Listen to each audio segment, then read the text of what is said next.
नमस्कार दोस्तों, PCS pointer में आप सभी का स्वागत है। हम लोग पिछले वीडियो में इंडस वैली सिविलाइजेशन के बारे में चर्चा कर रहे थे और इस वीडियो में हम लोग उस चर्चा को आगे बढ़ाएंगे। तो चलिए हम लोग वीडियो शुरू करते हैं। जो इंडस वैली सिविलाइजेशन थी उसमें जो माप-तोल किया जाता था, उसके लिए जो अनुपात लिए जाते थे वो किस प्रकार के अनुपात का प्रयोग किया जाता था। तो उस समय 2 पद्धतियों को यूज़ किया जाता था। एक बाइनरी पद्धति होती थी और दूसरी दशमलव पद्धति होती थी। बाइनरी पद्धति में जो रेशियो लिए जाते थे वो 1:2, 8, 16, 32, 64 के रेशियो में लिए जाते थे।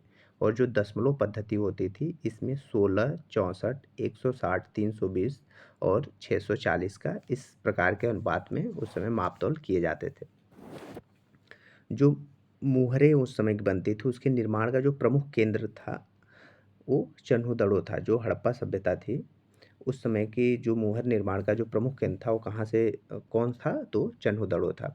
और जो मोहनजोदड़ो था, मोहनजोदड़ो से जो मुहरें मिली हैं, ठीक है, जो मुहर प्राप्त हुई है उनमें किन पशुओं के चित्र अंकित होते थे तो व्याघ्र, गैंडा, भैंसा और हाथी, इन 4 पशुओं के चित्र अंकित होते थे। लेकिन वहाँ पे जो गाय गाय और गाय और घोड़ा गाय और घोड़ा इन 2 पशुओं के चित्र उनकी मुहरों पे अंकित नहीं होते थे। ठीक है, तो ये याद करने वाली चीज़ है कि इसमें गाय का और घोड़े के जो हमें चित्र वहाँ की मुहरों से नहीं प्राप्त हुए हैं। लेकिन व्याघ्र, गैंडा, भैंसा और हाथी के चित्र प्राप्त हुए हैं। आगे बढ़ते हैं हम लोग। जो वहाँ के घरेलू बर्तन होते थे उनमें वो किस प्रकार से बने होते थे तो मिट्टी के बर्तन होते थे और जिस पे चित्र बने होते थे। ठीक है, वो मिट्टी के बर्तन होते थे। ठीक है, मिट्टी के अच्छी तरह से पकाए गए चित्रात्मक बर्तन होते थे।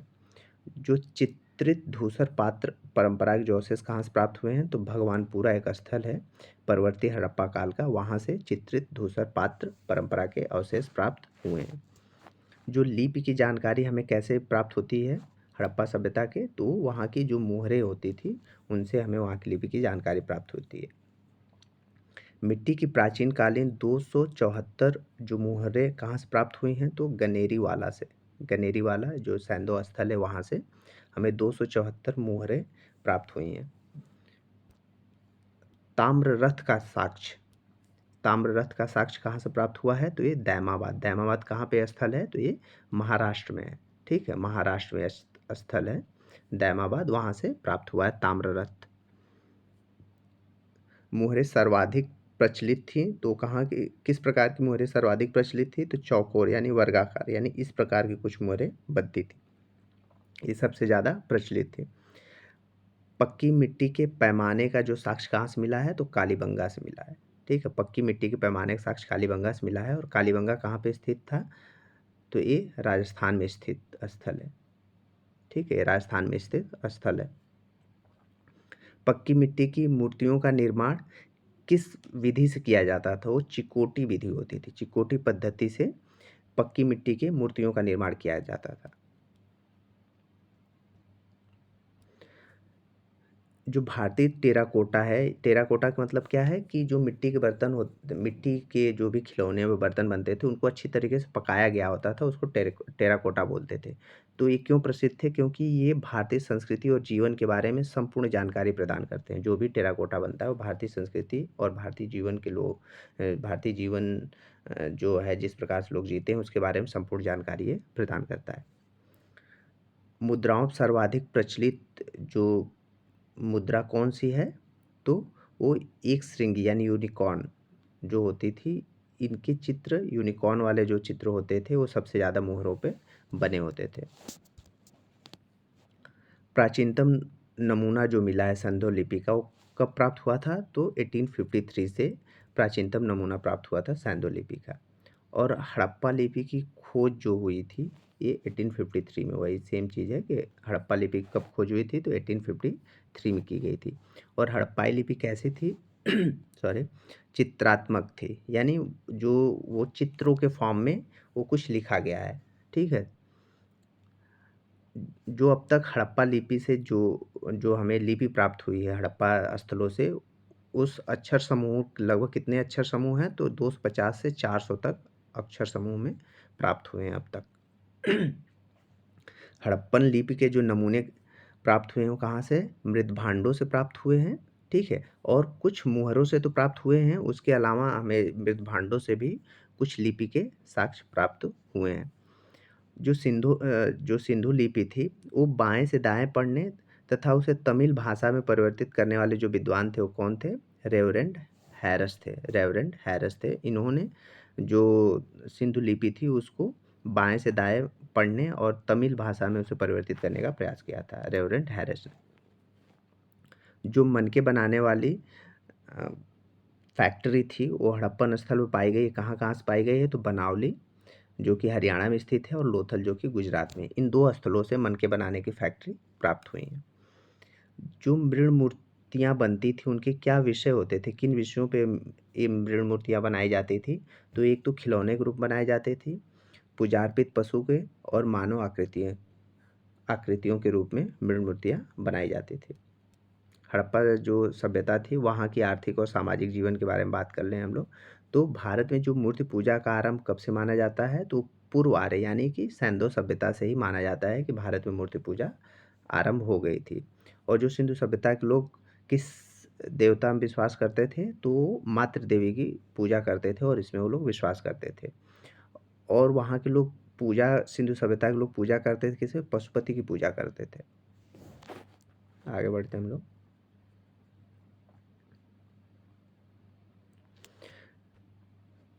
जो कुबड़ वाले बैल होते थे उसको सिंधु सभ्यता के लोग एक पवित्र पशु के रूप में पूजा करते थे या मानते थे। जो स्वास्तिक है उसका प्राचीनतम साक्ष्य कहाँ से मिला है? तो हड़प्पा काल से ही प्राप्त हुआ है। जो स्वास्तिक जो बनता है उसका प्राचीनतम साक्ष्य कहाँ से मिला है? तो हड़प्पा काल से ही मिला है। और जो वृषभ यानी कि जो बैल होते थे उसको शक्ति का प्रतीक माना जाता था। सिंधु सभ्यता के लोग जो बैल होता था, वृषभ होता था, उसको शक्ति के प्रतीक के रूप में देखते थे। जो मोहनजोदड़ो है वहाँ से पुरोहित की आकृति प्राप्त हुई है, ठीक है। मोहनजोदड़ो एक हड़प्पा स्थल है, वहाँ से पुरोहित की आकृति प्राप्त हुई है। और योगी की जो मूर्ति है ये कहाँ से प्राप्त हुई है? मोहनजोदड़ो से। वहाँ की मोहनजोदड़ो की एक मुहर है, वहाँ पे योगी मुद्रा में बैठे हुए एक व्यक्ति उस पे मुहर पे प्राप्त हुए हैं, जिसके आसपास कई सारे पशु दिखाए गए हैं, तो उसको आद्य शिव के रूप में जाना जाता है, ठीक है। जो हड़प्पाई संस्कृति में पूजा होती थी आद्य रूप शिव की, मातृ देवी की और पीपल की वो लोग पूजा किसकी? प्रकृति पूजा के रूप में करते थे। आगे बढ़ते हैं हम लोग। चौकोर गोल अग्निकुंड जो होता था वो कहाँ से प्राप्त हुए हैं इसके साक्ष्य? तो लोथल जो कि गुजरात में है और कालीबंगा जो कि राजस्थान से। इन 2 स्थलों से चौकोर गोलकुंड के साक्ष्य प्राप्त हुए हैं। और चावल का साक्ष्य कहाँ से प्राप्त हुआ है? तो ये लोथल से प्राप्त हुआ है। जो सिंधु घाटी की सभ्यता थी वो मेसोपोटामिया की सभ्यता के समकालीन थी और मेसोपोटामिया की सभ्यता वर्तमान जो इराक का क्षेत्र है वहाँ पे विकसित थी। और जो सूती वस्त्र है, सूती वस्त्र का सर्वप्रथम साक्ष्य जो मिलता है वो सिंधु घाटी सभ्यता से ही प्राप्त होता है, सूती वस्त्र का साक्ष्य। आगे बढ़ते हैं हम लोग। जो सैंधव व्यापारिक केंद्र थे वो मेसोपोटामिया से जब व्यापार करते थे तो बीच में एक जो मध्यस्थ बंदरगाह था वो क्या था? दिलमुन जो कि बहरीन में पड़ता है, वर्तमान के बहरीन में पड़ता है। भारत में रेशम उपयोग का प्राचीनतम साक्ष्य कहाँ से मिला है? तो नेवासा से प्राप्त हुआ है। किस प्रकार के समाज में मातृ देवी की अवधारणा प्रचलित थी? तो कृषि समाज में लोग मातृ देवी की पूजा करते थे। आगे बढ़ते हम लोग।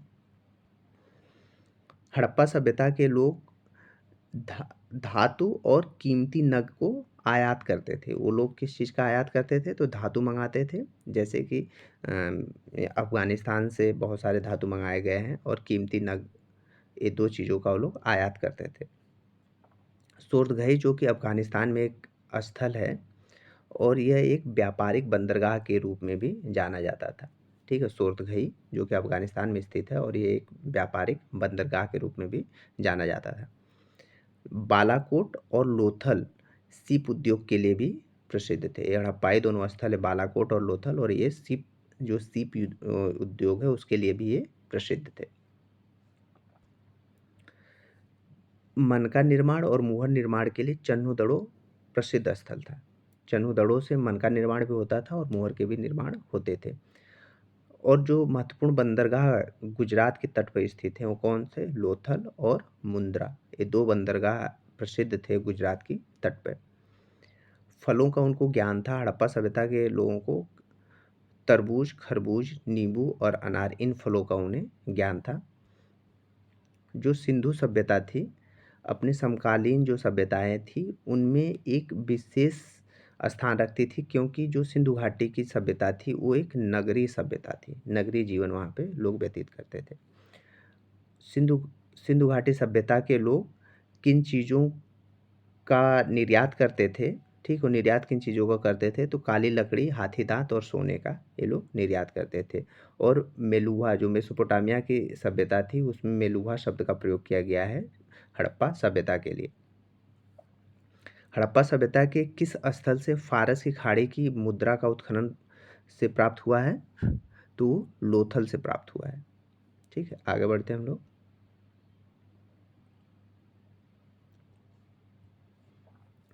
जो यूनानियों को कपास का ज्ञान भारतीयों से हुआ था, और यूनानी जो थे कपास को क्या बोलते थे? सिंडन बोलते थे। सिंडन नाम से वो कपास को बुलाते थे या बोलते थे, सिंडन बोलते थे। सिंधु सभ्यता के लोगों को किन धातुओं का ज्ञान था? तो उन्हें टिन, तांबा, सोना, चांदी, इन धातुओं का उन्हें ज्ञान था। और प्राचीन भारत में वजन मापने की इकाई के रूप में किस शब्द का प्रयोग करते थे वो लोग? तो रक्तिका, रक्तिका का प्रयोग करते थे। लाजवर्द मणि का जो आयात सिंधु सभ्यता के लोग कहाँ से करते थे? तो बदख्शां, जो कि अफगानिस्तान में एक स्थल है, वहाँ से लाजवर्द मणि का आयात किया जाता था। आगे बढ़ते हैं हम लोग। सिंधु सभ्यता के लोगों का व्यापारिक संबंध किन स्थलों से था? तो ईरान से था, अफगानिस्तान से था और राजस्थान से। क्योंकि सिंधु घाटी की सभ्यता के लोग आंतरिक व्यापार भी करते थे, यानी कि जो सिंधु सभ्यता के जितने स्थल हैं उनके बीच भी उनका आयात होता था, और साथ ही साथ विदेशी यानी बाहरी जो सभ्यताएं उस समय विकसित थी वहाँ से भी वो लोग आयात निर्यात करते थे, यानी व्यापार उनका वहाँ से भी चल रहा था। हड़प्पा सभ्यता से की कुछ विशेषताएं क्या है कि वहाँ पे जो अर्थव्यवस्था थी हड़प्पा सभ्यता की, वो व्यापार पे डिपेंड करती थी, और वो लोग अंतर्देशीय और समुद्री दोनों व्यापार करते थे। और उस समय के कांसे और पक्की मिट्टी के बैलगाड़ी के नमूने, साथ ही नाव के चित्रण के युक्त मुहरें भी प्राप्त हुई हैं। ये यहाँ की 3 विशेषताएं हड़प्पा सभ्यता की। आगे बढ़ते हैं हम लोग। हड़प्पा सभ्यता ने मानव जीवन के लिए 2 महत्वपूर्ण उपहार दिए हैं। पहला तो एक गेहूँ का उस समय यूज़ किया जाता था खेती के लिए, और दूसरा कपास। हड़प्पा की सभ्यता में लोगों को जानकारी थी किसकी? ढेकुली, कुआँ और कुएँ पर पुल्ली। ये 3 चीज़ों की उस समय के लोगों की जानकारी थी, और इन तीनों चीज़ों का वो लोग उपयोग करते थे किसके लिए? सिंचाई के लिए करते होंगे, और पीने वाले पानी के रूप में। ठीक है, सिंचाई और पीने वाले पानी के रूप में इनका उपयोग किया जाता होगा, क्योंकि ढेकुली के ही माध्यम से कुएँ से पानी उसमें निकाला जाता रहा होगा। ठीक है। हड़प्पा सभ्यता की समाधान विधियाँ क्या थी? तो सिंधु सभ्यता में अंत्येष्टि जो प्रथा होती है वो कैसी थी? तो मृतिका पात्र के साथ शरीर का विस्तारित समाधान किया जाता था। आगे बढ़ते हैं हम लोग। समाधान ने सिद्ध किया कि हड़प्पा के लोगों में एक सामान्य दफनाने की पद्धति क्या थी कि जमीन में गड़े हुए मुर्दे के सिर हमेशा उत्तर दिशा की ओर होते थे। वो एक सामान्य प्रचलित प्रथा थी उस समय कि जो भी मुर्दे होते थे उनके शरीर जब उनको दफनाया जाता था तो उनका सिर हमेशा उत्तर दिशा में होता था। मुर्दों को दफनाते समय आम तौर पर चीज़ों का इस्तेमाल किया जाता था, यानी कि जो वो अपने जीवन में यूज करते थे उन चीज़ों को उनके साथ दफना दिया जाता था। आगे बढ़ते हैं हम लोग। डबल बरियल के साक्ष्य कहाँ से मिले हैं? यानी कि युग्म समाधान का साक्ष्य कहाँ से मिला है? तो लोथल से 3 युगल समाधिकरण का साक्ष्य प्राप्त हुआ है, जबकि कालीबंगा से 1 युगल समाधिकरण का साक्ष्य प्राप्त हुआ है। राखीगढ़ी से भी युगल समाधिकरण के साक्ष्य प्राप्त हुए हैं। मानव समाधान के साक्ष्य सनौली से भी प्राप्त हुए हैं। ठीक, आगे बढ़ते हैं हम लोग। जो समाधान की एच संस्कृति है वो किस काल से संबंधित है? समाधान की जो एच संस्कृति है वो परवर्ती हड़प्पा संस्कृति से इसका संबंध है। हड़प्पा जो सभ्यता है, हड़प्पा सभ्यता जो थी, हड़प्पा सभ्यता नहीं, जो हड़प्पा स्थल था वहाँ से ताबूत समाधान के साक्ष्य मिले हैं। जो सनौली था वहाँ से विस्तारित समाधान के साक्ष्य मिले हैं।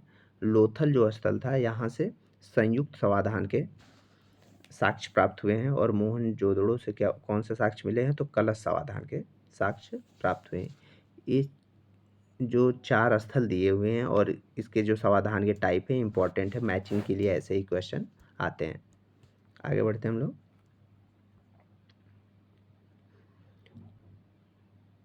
हड़प्पा सभ्यता में कुल कितने धान्य कोष्ठ पाए गए हैं? तो 6 की 2 पंक्तियां प्राप्त हुई हैं। ठीक है, 6 की 2 पंक्तियां प्राप्त हुई हैं जहां से धान्य कोष्ठ के साक्ष्य प्राप्त हुए हैं। भारत में चांदी की उपलब्धता के प्राचीनतम साक्ष्य जो है हड़प्पा संस्कृति से ही प्राप्त होते हैं। और भारत में जो हड़प्पा सभ्यता के जो अवशेष प्राप्त हुए हैं, पंजाब, जम्मू कश्मीर, हरियाणा, गुजरात, राजस्थान, महाराष्ट्र और उत्तर प्रदेश, इतने राज्यों से हड़प्पा सभ्यता के अवशेष प्राप्त हुए हैं। हड़प्पा स्थल से प्राप्त अन्नागार अन्नागार किस दिशा में अवस्थित था? तो नगर के पश्चिमी द्वार के पास स्थित था। पश्चिमी द्वार का क्या मतलब है? कि जो दुर्ग वाले क्षेत्र होते थे जहाँ पे सामंत वर्ग होते थे, प्रभावशाली शासक वर्ग रहते थे, उन स्थलों पे अन्नागार के साक्ष्य प्राप्त हुए हैं। सिंधु सभ्यता किस एक स्थल से कब्रिस्तान एच संस्कृति के साक्ष्य प्राप्त हुए हैं? तो हड़प्पा से प्राप्त हुए हैं। कब्रिस्तान एच संस्कृति के जो साक्ष्य कहाँ से प्राप्त हुए हैं? हड़प्पा से प्राप्त हुए हैं। तांबे की एक मानव आकृति हड़प्पा से प्राप्त की गई है। ठीक है, तांबे की एक मानव आकृति हड़प्पा से प्राप्त की गई है। और जो हड़प्पा संस्कृति के युद्ध शस्त्र होते थे वो क्या थे? धनुष और तीर। धनुष और तीर का उस समय लोग उपयोग करते थे। आगे बढ़ते हैं हम लोग। जो वृषभ मुद्रा प्राप्त कहाँ से हुई है? तो ये मोहनजोदड़ो से प्राप्त हुई है। वृषभ मुद्रा जो है मोहनजोदड़ो से प्राप्त हुई है। विशाल स्नानागार मोहनजोदड़ो से प्राप्त हुआ है। विशाल स्नानागार कहाँ से प्राप्त हुआ है? मोहनजोदड़ो से प्राप्त हुआ है। पुजारी की प्रस्तर मूर्ति ये कहाँ से प्राप्त हुई है? तो ये भी मोहनजोदड़ो से प्राप्त हुई है। इंपॉर्टेंट मोहनजोदड़ो से जितने भी स्थल के साक्ष्य प्राप्त हुए हैं या फिर जो भी मूर्तियाँ प्राप्त हुई हैं ये सारे इंपॉर्टेंट हो जाते हैं। ठीक है, आगे बढ़ते हैं हम लोग। जो कांस्य नर्तकी की प्रतिमा कहाँ से प्राप्त हुई है? तो ये मोहनजोदड़ो से प्राप्त हुई है। किस सैंधव स्थल से मानव अस्थिपंजर के निकट एक बकरे के अस्थिपंजर प्राप्त हुआ है? तो ये मोहनजोदड़ो से। यानी कि इसमें आप देखेंगे तो मोहनजोदड़ो से जितने भी चीज़ें प्राप्त हुई हैं वो सब इम्पॉर्टेंट है। ठीक है, तो मानव अस्थिपंजर के साथ बकरे के अस्थिपंजर का साक्ष्य मिला है कहाँ से? मोहनजोदड़ो से प्राप्त हुआ है। एक मुद्रा पर एक व्यक्ति बाघ से लड़ता हुआ अंकित दिखाया गया है और ये कहाँ से प्राप्त हुआ है? तो ये मोहनजोदड़ो से प्राप्त हुआ है। मोहनजोदड़ो की एक मुद्रा है उस पे एक व्यक्ति बाघ से लड़ते हुए दिखाया गया है। मृणपट्टिका पर उत्कीर्ण सिंह युक्त देवता की कृति प्राप्त हुई है कहाँ से? कालीबंगा से प्राप्त हुई है। जूते हुए खेत का साक्ष्य कहाँ से मिलता है? तो कालीबंगा। कालीबंगा यह स्थल कहाँ पे है? तो ये राजस्थान में स्थल है। कालीबंगा से जूते हुए खेत के साक्ष्य प्राप्त हुआ है। हड़प्पा पूर्व अवस्था के जो साक्ष्य मिले हैं वो कहाँ से मिले हैं? तो कालीबंगा राजस्थान से हड़प्पा पूर्व अवस्था के साक्ष्य मिले हैं और बनावली हरियाणा से। इन 2 स्थलों से हड़प्पा पूर्व अवस्था के भी साक्ष्य प्राप्त हुए हैं। अग्निवेदिकाओं अथवा अग्नि पूजा के जो साक्ष्य कहाँ से मिले हैं? तो कालीबंगा से और लोथल से प्राप्त हुए हैं। अग्निवेदिका के साक्ष्य कालीबंगा और लोथल से प्राप्त हुए। भूकंप का आरंभिक साक्ष्य कहाँ से प्राप्त हुआ है? तो कालीबंगा से प्राप्त हुआ है। ये इंपॉर्टेंट पॉइंट है और ये भी दोनों इंपॉर्टेंट पॉइंट है कि भूकंप का जो आरंभिक साक्ष्य कालीबंगा से प्राप्त हुआ है और अग्नि पूजा का जो साक्ष्य है वो भी कालीबंगा और लोथल से प्राप्त हुए हैं। नाली के निर्माण में लकड़ी के प्रयोग का जो साक्ष्य कहाँ से मिला है? तो कालीबंगा से प्राप्त हुआ है कि वहाँ की जो नालियाँ बनती थी उनमें लकड़ी का प्रयोग किया जाता था। आगे बढ़ते हैं हम लोग कि हड़प्पा संस्कृति के किस स्थल पर रक्षा प्राचीरों से निचले नगर कि ये भी खीरे होने का स्पष्ट साक्ष्य प्राप्त हुआ है तो कहाँ से प्राप्त हुआ है? कालीबंगा से प्राप्त हुआ है, जो कि राजस्थान में स्थल है। यानी कि जो निचले नगर होते थे वहाँ पर भी किलेबंदी की गई थी। तो इस वीडियो में इतना ही दोस्तों। Thank you so much for watching this video.